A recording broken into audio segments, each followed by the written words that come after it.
Let's take a closer look at identity and access to Entra ID and why proving your identity is going to be so important.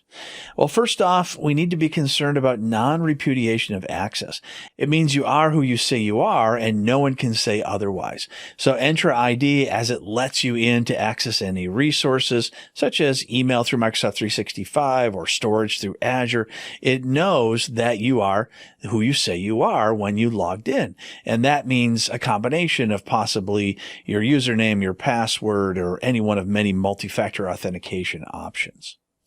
And it keeps out unintended users. You don't want people who are not only hackers, but you don't want people accidentally logging in either, because they could be having access, of course, to sensitive information. And it allows for single sign-on. So the way this works is that if you have on-premises Active Directory and you're synchronizing your Active Directory with Entra ID, or you are not synchronizing, but you have registered your computer, which I'll show you here upcoming shortly. You've registered your computer with Entra ID. Then you'll have what's called single sign-on. So that means you'll be able to sign onto your local Active Directory, open up applications that are in Microsoft 365, and that's where all the big applications are located. Then when you open that up, you won't be prompted for a username and password because it's going to pass credentials off to Entra ID to allow you to access those applications. Also, you may want to consider passwordless options. You don't have to have a password when you log in. If you want, you can just use another factor, such as your fingerprint or your Face ID with Windows Hello or some other device such as YubiKey to let you enter in to Entra ID.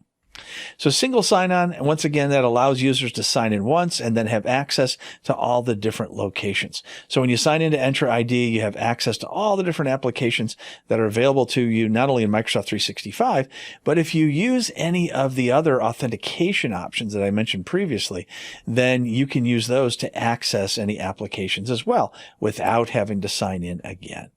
You have access to multiple applications. This also works with certain websites that will work with Entra ID. They have to be Entra ID certified to use those different protocols. And if they use them, then great, you'll have access to it. So Microsoft 365 applications and third party. Microsoft 365, of course, is native, so that's going to work with single sign-on right away. Third party is only going to work if they work with Microsoft 365 and Entra ID for authentication. One of the best security options that you have for multi-factor authentication is using the MS Authenticator app. So this is an application that you would install from your phone, whether it's an Android or an iPhone, and then you can use it every time you log in. It's going to prompt you to type in a number to enter, and it has to match the number that you're seeing on the screen, and then it will allow you in. One question you should be asking yourself is, what is an identity? An identity could be multiple different things. First off, it can be a user. Of course, users is going to be the biggest part of any type of identity, logging into a computer, logging into Active Directory, logging into Entra ID. A user is an identity, but it's not just a user that's considered an identity. Another identity could be a group. So this is multiple users, and you could be using your group identity to log in. That's separate from your user identity, but your user is part of that group. And the reason for that is because as a group, you may want to all use the same sign-in. So as people enter and leave the group, you don't have to change the sign-in to that particular resource. It's still going to be the same group email address and password or whatever multi-factor you have set up. And then as the people come and go, you just add them or remove them from the group, but keep the same sign-in. Computers are also an identity, which I'll show you here shortly. Computers need an identity. They need to use the username and password or multi-factor authentication options in order to authenticate the computer. But then once that authentication and registration happens, then that is now considered an identity to be trusted. And you have access to applications. So the identity to access applications sometimes is going to be from third party, as I mentioned before. And as long as they authenticate into Entra ID, then you won't have to worry about adding in additional credentials. Let's take a look at a Windows 11 computer and single sign-on. I'm in a Windows 11 computer, and I'm going to start by going to my Start button, and I'm going to click on Settings. And then I'm going to go over to the search and type in Work, and I'm going to type in Work or School and choose Access Work or School.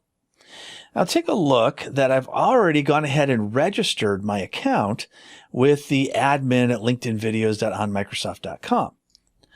But I'm also a member of this Active Directory domain as well. So you can be a member of your on-premises domain as well as an Entra ID tenant at the same time. And you do that simply by clicking on Connect, and then it prompts you for your username and password, and then your computer is registered.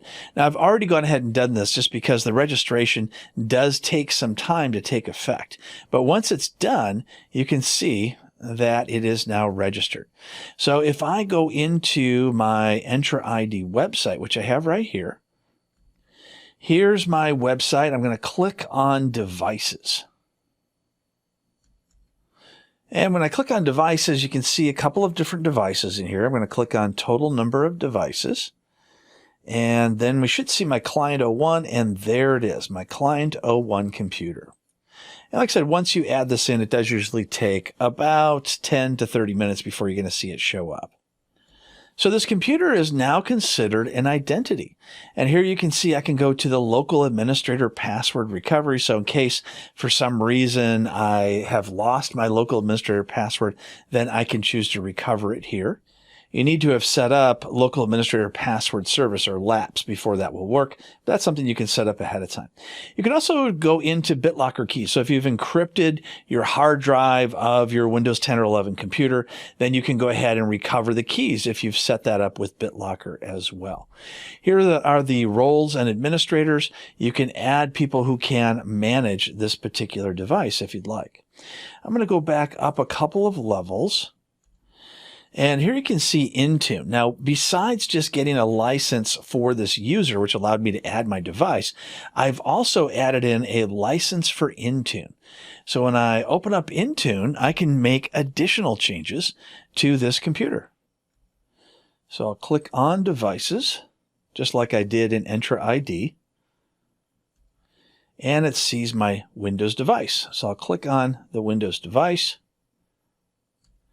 And you can see that my device is compliant. Now, if I'd like to, I can do things like run updates, automatic updates, run various different policies on the computer. I can add applications where it automatically forces installation or just gives the user an option to install an application. I can do total coverage of managing this computer, even more so than through Active Directory. And let's say that your computer has somehow been stolen.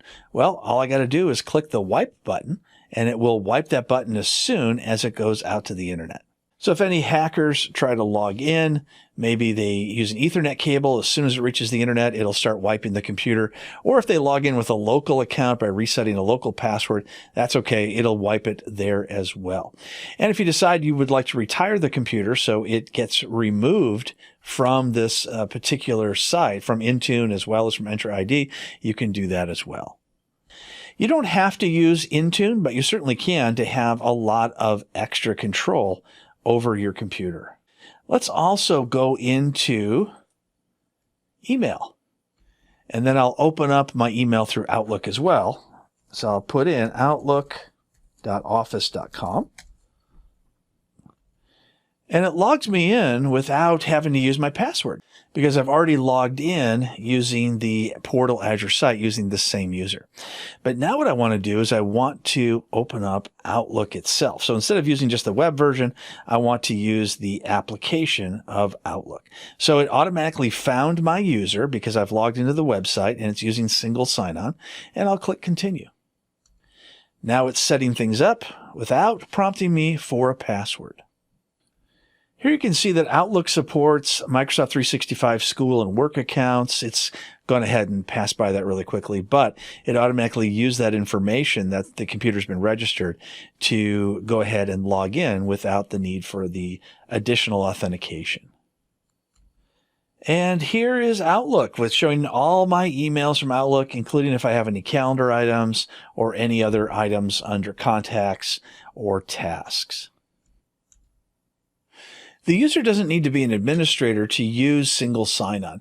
They just need to have an Active Directory account and/or a user account and license in Entra ID.